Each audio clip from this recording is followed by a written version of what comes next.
Hello guys, it's me, Razor of Razor Team. So another before tutorial na naman guys. So in this video guys, ang tuturo ko sa inyo paano mag-craft ng Mythic Demon Stone. Okay? So dito, mo lang yung bag mo and yun nga, dapat meron ka nitong Ruler's Demon Stone Elixir. Times 3 lang yung kailangan mo, okay?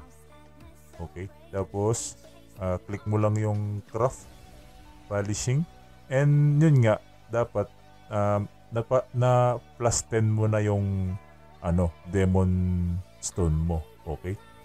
Okay, so balik tayo, papakita ko lang. Yan, sa imprinting, tapos dito. So kung makikita nyo dito guys, dapat na may plus 10 mo muna tong mga ito, okay? Plus 10 dapat, okay?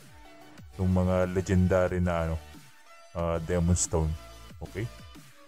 Yan. Napakadami. And kailangan mo ng Magic Essence para i-plus 10 to or i-upgrade. Enhance nga. Okay? So, actually, meron na akong nagawang tutorial nito eh. So, panoorin nyo na lang din kung ano. Pero dito, ang gagawin natin, ano ko siya.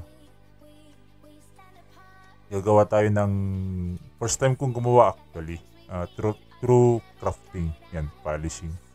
Tapos yan, ano lang, pindutin mo lang yung craft.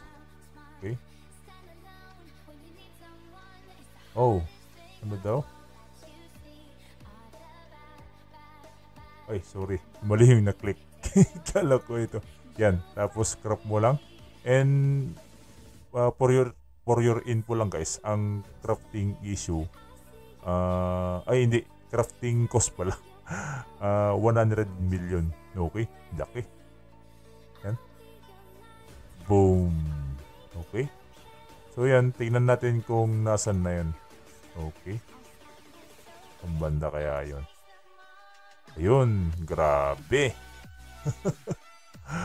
So move natin, tapos i-equip ko. Ayan, grabe. Taas ng mo dito, CP. Okay. Tapos i-enhance na naman natin yung iba, pero wala na kasi, na-enhance ko na. Okay. So ganun lang kadali guys gumawa ng Mythic Demon Stone. Okay. So kailangan mo ng Magic Essence, inuulit ko.